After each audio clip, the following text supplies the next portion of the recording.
তো ইয়াত আছে বিলাহী, ইয়াত আছে লাও, পানী লাও। ইয়াত এইটো কি বিলাহী? এইটো বিলাহী। অঁ ইয়াতো বিলাহী না? অঁ ইফালে বিলাহী, এইফালে ভুল আছে। ইয়াত ভুল আছে না? ভুলৰ বজাৰ কেনেকুৱা? নাই আজিকালি বজাৰ বেয়া, বহুত বেয়া। 10 টকা। 10 টকাত আহি গ'ল। মাত্ৰ। আচ্ছা, লাও কেইটা উঠিছে? লাও 150 মান হ'ব নেকি? 150। অঁ আপোনাৰ চাং কোনফালে? কোনফালে আছে? ইফালে এইয়া চাওক লাও কেনেকৈ আনি আছে। আমাৰ খাৰুপেটীয়াৰ কৃষকৰ কষ্ট চাওক, কিমান কষ্টৰ মাজেদি খেতি কৰিছে। আৰু চাওক খেতি মোটামুটি 500 মিটাৰ দূৰত হ'ব না? 500 মিটাৰ দূৰত খেতি। চাওক লাও কাটি একদম এইটোত ভৰাই কিনে মূৰত উঠাই লৈ আহিছে। এটা লাওৰ ওজন কিমান চাওক, এটা হেৰিৰ মাজত কিমান লাও উঠাই আনিছে। এটা লাও চাগে 3 কেজি হ'ব। 3 কিলো? 3 কিলো হ'ব চাগে। একদম পুৰা ধুনীয়া ধুনীয়া লাওবিলাক। কিমান মাটি লাও খেতি আপোনাৰ? 1 বিঘা মান হ'ব। 1 বিঘা না? অঁ কিমান টকা বিকিলে এতিয়ালৈকে? এতিয়ালৈকে 70,000 মান যাই পাইছে কিজান। 70,000? 70,000। বঢ়িয়া বঢ়িয়া। কিমান দিন হ'ল বিকা? 2 মাহ হ'ল। 2 মাহ না? এতিয়া লাহে লাহে গছটো বঢ়াৰ ফালে নাইকিয়া হৈ আছে। নাইকিয়া হৈ আছে। অঁ আপোনাৰ এইটো গাঁও কি ধৰে? এইটো চকৰা বস্তি। চকৰা বস্তি, আমাৰ খাৰুপেটীয়া এৰিয়া। খাৰুপেটীয়া এৰিয়া। অঁ আপুনি কোনটো মাৰ্কেটত লৈ যাব? চিকনমাটি যাম। চিকনমাটি ন, মানে বেচিমাৰি? অঁ বেচিমাৰি। আচ্ছা বেচিমাৰি। খাৰুপেটীয়া যিটো বালুগাঁও মাৰ্কেট নাযায়? যাওঁ চাগে, এইফালে কম দূৰ না। অঁ দূৰ হয়, কিন্তু আমাৰ ওচৰত বেচিমাৰি। এইটো ওচৰত হয়। আচ্ছা, তা আপোনাৰ কি আছে ইয়াত দাদা? মোৰ গাড়ী।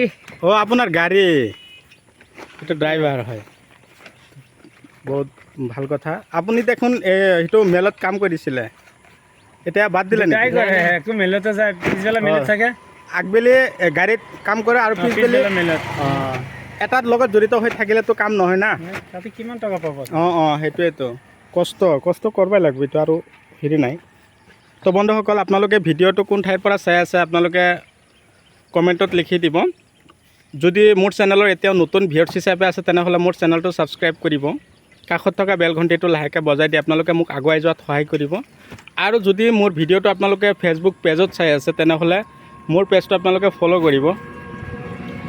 তো এতিয়া গাড়ীত ড্ৰাইভাৰে তাৰমানে গাড়ী লৈ যাবই। এতিয়া লাওখিনি দাদাই আনি একদম পূৰা গাড়ীত ভৰাই দিলে। ইফালে আকৌ বস্তাত পেক কৰি আছে, যিকেইটা অকণমান তাৰমানে অলপ বেয়া আছে। বেয়া আছে না? অঁ এইখিনি বস্তাত পেক কৰি হোটেলত ল'ব চাগে। এইখিনি হোটেলত ল'ব। অঁ তো আজিলৈকে মোটামুটি 70,000 বিঘা হৈ গ'ল। 1 বিঘা মাটি লাও খেতি কৰিছিল। ইফালে ধৰক দ মাটি, অলপ পানী জমা হৈ আছে কাৰণে গছবিলাক অকণমান লেৰেলি গৈছে। তো কোনো কথা নাই, খেতিয়কে ধুনীয়াকৈ কষ্টৰ মাজেদি খেতি কৰি তথাপিও যে প্ৰায় লাখ টকাৰ কাষতে আৰু 15-20 দিনমান বিকিব পৰা যাব না? এনেকৈ যাব। লাখ টকামান বিকিব পাৰিব আপোনাৰ খেতিৰ পৰা? মেডিচিন দিলে হৈ যাব চাগে, কোনো কথা নাই। অঁ মেডিচিন, উন্নত মেডিচিন খটাব লাগিব। তো চাওক, আজি মই ডাইৰেক্টলি খেতিত যোৱা নাই, মই ডাইৰেক্ট গাড়ীৰ পৰাই আপোনালোকক মই ভিডিঅ' এটা কৰি পঠিয়াই দিলোঁ। আশা কৰোঁ ভিডিঅ' চাই আপোনালোকে নিশ্চয় উপকৃত হ'ব পাৰিব। আৰু আপোনালোকেও আমাৰ খাৰুপেটীয়াৰ দৰে খেতি কৰি আগুৱাই যাব লাগিব, মোৰ এটাই উদ্দেশ্য। আপোনালোকেও এই ধৰণৰ খেতি যদি কৰিব পাৰা, আপোনালোকেও আমাৰ এই দাদাৰ দৰে খেতি কৰি আপোনালোকেও লাখত টকা ইনকাম কৰিব পাৰিব। ভিডিঅ' চাই যদি ভাল লাগিছে তেনেহ'লে আপোনালোকৰ মূল্যৱান আঙুলি এটা লাইক দি দিব। আৰু আপোনালোকৰ লগতে বেলেগকো ভিডিঅ'টো চাবৰ কাৰণে যদি সুবিধা কৰি দিয়ে বা সুবিধা কৰি দিব বিচাৰিছে তেনেহ'লে মোৰ ভিডিঅ'টো আপোনালোকে যিমান পাৰে শ্বেয়াৰ কৰিব। এটা শ্বেয়াৰৰ কাৰণে আমাৰ খেতিয়ক দাদা বাইদেউসকলে কিন্তু এনেকুৱা ধৰণৰ খেতিৰ ওপৰত মনোযোগী আকৰ্ষিত হৈ খেতি কৰিব আৰু এই ধৰণে বিকিব আৰু টকা উপাৰ্জন কৰিব। তো আজিলৈ মই এইখিনিতে সমাপ্ত মাৰিছোঁ। পৰৱৰ্তী ভিডিঅ'ত পুনৰ আপোনালোকক লগ পোৱাৰ আশাৰে ধন্যবাদ।